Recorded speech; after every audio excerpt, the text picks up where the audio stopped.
अस्सलाम वालेकुम व्यूअर्स, कैसे हैं आप। तो आज हम सीलैंग ट्यूटोरियल का पार्ट नंबर 4 स्टार्ट करते हैं। इससे पहले पार्ट 3 में हम difference between low level language and high level language देख चुके हैं। अगर आपको उस टॉपिक में से किसी पॉइंट के समझ नहीं आई तो आप वो पूछ सकते हैं। तो आज हम अगला टॉपिक स्टार्ट करते हैं जो कि है टाइप्स ऑफ लैंग्वेज ट्रांसलेटर्स।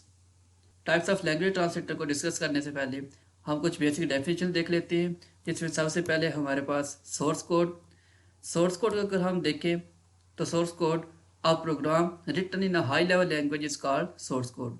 एक प्रोग्राम जो हम हाई लेवल लैंग्वेज में लिखते हैं उसको सोर्स कोड कहते हैं। कि जो इंग्लिश लाइक लैंग्वेज होती है उनको हम हाई लेवल लैंग्वेज कहते हैं, जैसे C++, जावा, C# वगैरह।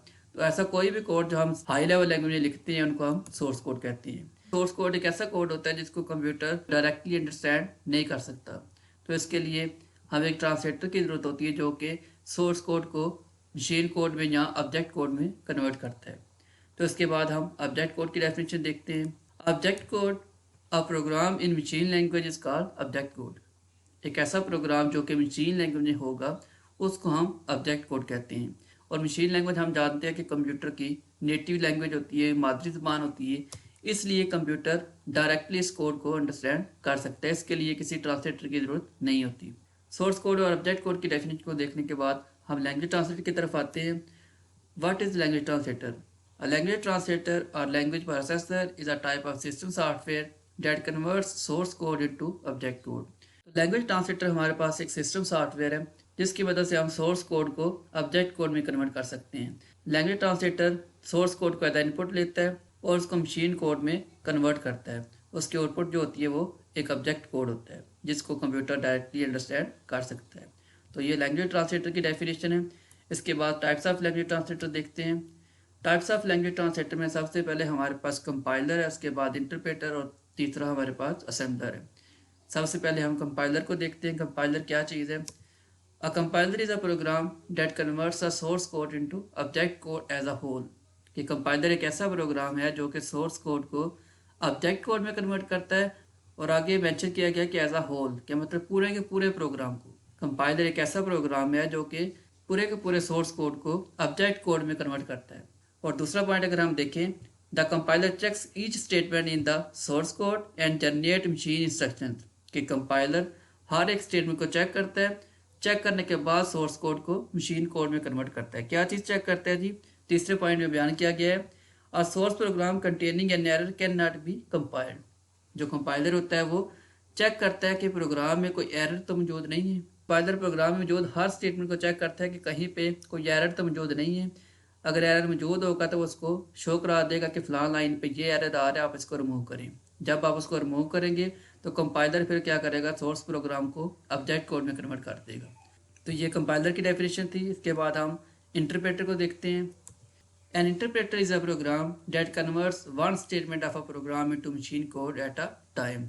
जो एक वक्त में प्रोग्राम की एक स्टेटमेंट को ही कन्वर्ट करता है। अगले पॉइंट की बात करें, it execute a statement before translating the next statement.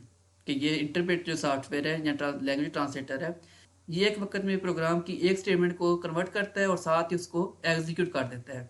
और एग्जीक्यूट करने के बाद फिर अगली स्टेटमेंट को ट्रांसलेट करता है। इसके बाद तीसरे पॉइंट की बात करते हैं। If there is an error in the statement the interpreter stops working and displace the error message. कि जब इंटरप्रेटर प्रोग्राम की स्टेटमेंट को कन्वर्ट कर रहा होता है, अगर उसमें कोई एरर मौजूद हो, सिंटैक्स एरर, तो वो साथ ही उस एरर को शो कर देगा। जब तक आप उस एरर को रिमूव नहीं करते ये अगली स्टेटमेंट को ट्रांसलेट नहीं करेगा।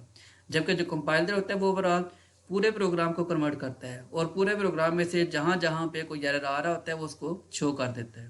कंपाइलर और इंटरप्रेटर में आप डिफरेंस को इस तरह समझ सकते हैं कि फॉर एग्जाम्पल आप इंग्लिश न्यूज़पेपर पढ़ रहे हैं, उसमें डिफरेंट पैराग्राफ्स की शेप में न्यूज़ दी गई है।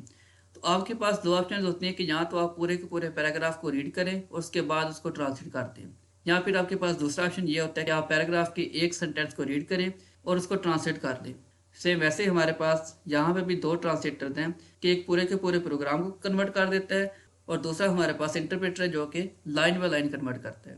डेफिनेशन के बाद हम इनके रेफरेंस को मज़ीद आगे देखते हैं। तो यहाँ पे difference between compiler and interpreter को तफसील से बयान किया गया है। सबसे पहले हम कंपाइलर को देखते हैं। जो पहला पॉइंट है इसका, the compiler converts the entire source code into machine code. कि जो कंपाइलर होता है वो सारे के सारे सोर्स कोड को मशीन कोड में कन्वर्ट कर देता है। जबकि इंटरप्रेटर की बात करें, the interpreter converts one instruction into machine code at a time. कि ये जो इंटरप्रेटर ये सिर्फ एक स्टेटमेंट को एट अ टाइम कन्वर्ट करता है। दूसरे पॉइंट की बात करें, जो कंपाइलर होता है वो ऑब्जेक्ट कोड जनरेट करता है, जो ऑब्जेक्ट फाइल होती है वो बनाता है। जबकि इंटरप्रेटर की अगर बात करें, it does not generate object code, मतलब कि जो इंटरप्रेटर है वो ऑब्जेक्ट कोड तैयार नहीं करता, ये फाइल नहीं बनाता, बल्कि इंटरप्रेटर जो होता है वो एक लाइन को ट्रांसलेट करते हैं और साथ ही उसको एग्जीक्यूट कर देते हैं। जबकि जो कंपाइलर होता है वो पूरे के पूरे सोर्स प्रोग्राम को मशीन कोड में कन्वर्ट करता है, उसकी एक फाइल जनरेट करता है। इसके बाद तीसरे पॉइंट की बात करते हैं, ये display syntax errors after compiling the whole program. जो कंपाइलर होता है वो पूरे के पूरे प्रोग्राम को कंपाइल करता है, कंपाइल करते हुए अगर कोई सिंटैक्स एरर आता है तो वो लास्ट पे उसको शो कर देता है। जबकि इंटरप्रेटर की बात करें, it displays a syntax error on each instruction of the program. जो इंटरप्रेटर होता है वो लाइन बाय लाइन ट्रांसलेट करता है, तो जिस लाइन पे एरर आ जाएगा वो वही रुक जाएगा, ये अगली स्टेटमेंट को नहीं देगा। जबकि जो कंपाइलर होता है वो पूरे के पूरे प्रोग्राम को विजिट करता है, उसको देखता है और प्रोग्राम में जहाँ जहाँ पे एरर्स आ रही है इन सब की एक लिस्ट एंड पे शो कर देता है। अगले पॉइंट की बात करते हैं, the program execution is fast. इसका मतलब ये है कि कंपाइलर एक ही वक्त में सोर्स कोड को मशीन कोड में कन्वर्ट कर देता है, इसलिए इसकी एग्जीक्यूशन फास्ट होगी बनिस्बत इंटरप्रेटर की। अगर हम इंटरप्रेटर की बात करें तो इंटरप्रेटर एक वक्त में सिर्फ एक ही इंस्ट्रक्शन को कन्वर्ट करता है और फिर उसको एग्जीक्यूट करता है, इसलिए इसकी एग्जीक्यूशन स्लो होती है। तो ये हमारे पास कंपाइलर और इंटरप्रेटर के दरमियान मेन डिफरेंसेस है। इसके बाद हम जो लास्ट लैंग्वेज ट्रांसलेटर है उसकी तरफ आते हैं, जो कि है assembler. An assembler is a translating program that translates the instructions of assembly language into machine code। तो assembler ऐसा एक ट्रांसलेटिंग प्रोग्राम है जो क्या करता है जी, असेंबली लैंग्वेज में लिखा हुआ प्रोग्राम मशीन कोड में कन्वर्ट करता है। लेकिन असेंबली लैंग्वेज क्योंकि हम इंग्लिश लाइक निमानिक सी इस्तेमाल करते हैं जिनको कंप्यूटर डायरेक्टली अंडरस्टैंड नहीं कर सकता, तो इसके लिए भी किसी ट्रांसलेटर की ज़रूरत होती है, जो कि असेंबलर ये काम करता है। असेंबलर क्या करता है, असेंबलर असेंबली लैंग्वेज लिखे प्रोग्राम को मशीन कोड में कन्वर्ट करता है। तो ये हमारे पास लैंग्वेज ट्रांसलेटर की 3 मेन टाइप्स थी जिनका हमने तफसील से डिस्कस किया है। अगर आपको इनमें से किसी की समझ नहीं आई तो आप नीचे कमेंट कर सकते हैं, मैं इंशाल्लाह उसका रिप्लाई कर दूंगा। इसके अलावा अगर आपने इस वीडियो में सवाल होने वाली पीपीटी को डाउनलोड करना है तो आप इस लिंक से डाउनलोड कर सकते हैं। उम्मीद करता हूँ कि जो मेन पॉइंट्स हमने आज के डिस्कस किए हैं उनकी आपको समझ आ गई होगी। अगर आपको ये वीडियो अच्छी लगी है तो इसको लाइक करें, शेयर करें और इसके अलावा वीडियोज़ को सीक्वेंस में देखने के लिए आप मेरे चैनल को सब्सक्राइब करें।